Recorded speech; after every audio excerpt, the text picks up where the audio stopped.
আছে না শিকড় কেটে গোড়ায় পানি দেওয়া। তিনি 90,000 অফিসার দিলেন আর 200-র ওপরে কোটি টাকা খরচ করলেন সাইর করার জন্য। যখন সব হয়ে গেছে 1,30,00,000-এর মধ্যে আর মনে হয় 12 লক্ষ বাকি আছে নোটিশে ডাকা, তখন গিয়ে হইই করছে।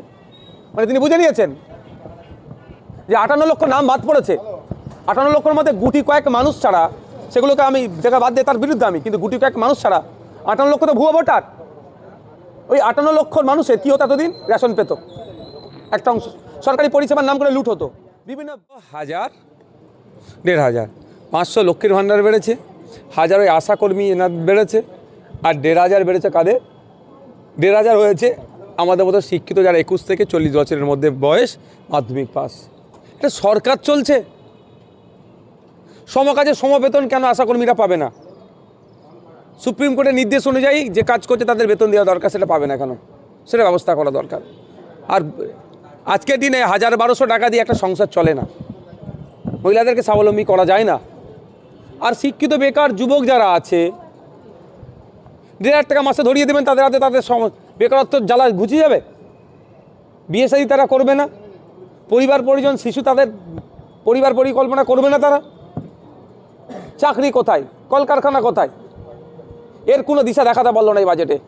বাংলার যুবকদের বলবো, যদি ভবিষ্যৎ যা ধ্বংস করেছে, যদি আরও বেশি ধ্বংস করতে চান, তাহলে আপনার নিজের হাতের ভোট নিজে মমতা ব্যানার্জিকে ভোটটা দেবেন।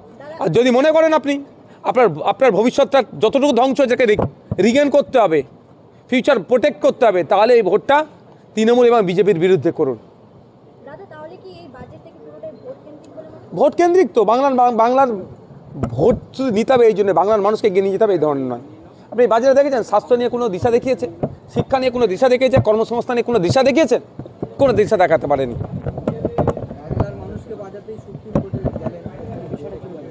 সে কথাই আছে না, শিকড় কেটে গোড়ায় পানি দেওয়া। তিনি 90,000 অফিসার দিলেন আর 200-র ওপরে কোটি টাকা খরচ করলেন সাইর করার জন্য। যখন সব হয়ে গেছে 1,30,00,000-এর মধ্যে আর মনে হয় 12 লক্ষ বাকি আছে নোটিশে ডাকা, তখন গিয়ে হইই করছে। মানে তিনি বুঝে নিয়েছেন যে 58 লক্ষ নাম বাদ পড়েছে। 58 লক্ষের মধ্যে গুটি কয়েক মানুষ ছাড়া, সেগুলোকে আমি জায়গা বাদ দিয়ে তার বিরুদ্ধে আমি, কিন্তু গুটি কয়েক মানুষ ছাড়া 58 লক্ষ তো ভুয়ো ভোটার।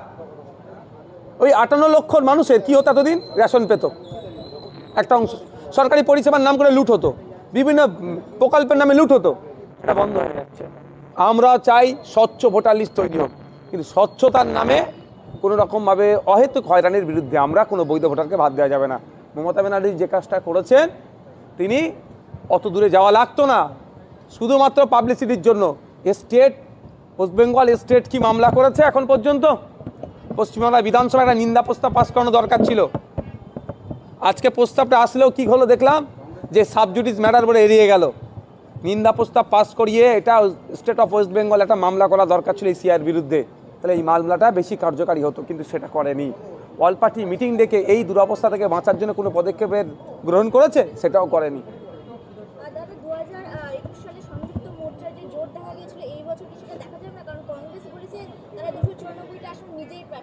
ঠিক আছে, দিক, কংগ্রেসের মতো দেবে, লেফট ফ্রন্ট যদি মনে করে তাদের মতো করে দেবে। আমরা চাই, আমাদের অবস্থান হচ্ছে আমরা ঐক্যবদ্ধভাবে লড়াই করব, বিজেপি তৃণমূলের বিরুদ্ধে একসাথে লড়াই করে আমরা একসাথে লড়াই করবো, যাতে বিজেপি এবং তৃণমূলকে সহজে হারানো যায়। আমাদের সাথে লেফট ফ্রন্টের সাথে আলোচনা চলছে, অনেক আরও রাজনৈতিক দলগুলো আছে তাদের সাথে আলোচনা করছে। আরে ওয়াকাফ, এসআই, আমি আপনাদের বলছি, ওবিসি মমতা ব্যানার্জি ডুবিয়েছে মুসলমানদেরকে, ওয়াকাফে মুসলমানদেরকে ডুবিয়েছে, এসআই আরও ডুবাবে, আপনাদের লিখে রেখে দেবেন। সেটা আইওয়াস হচ্ছে।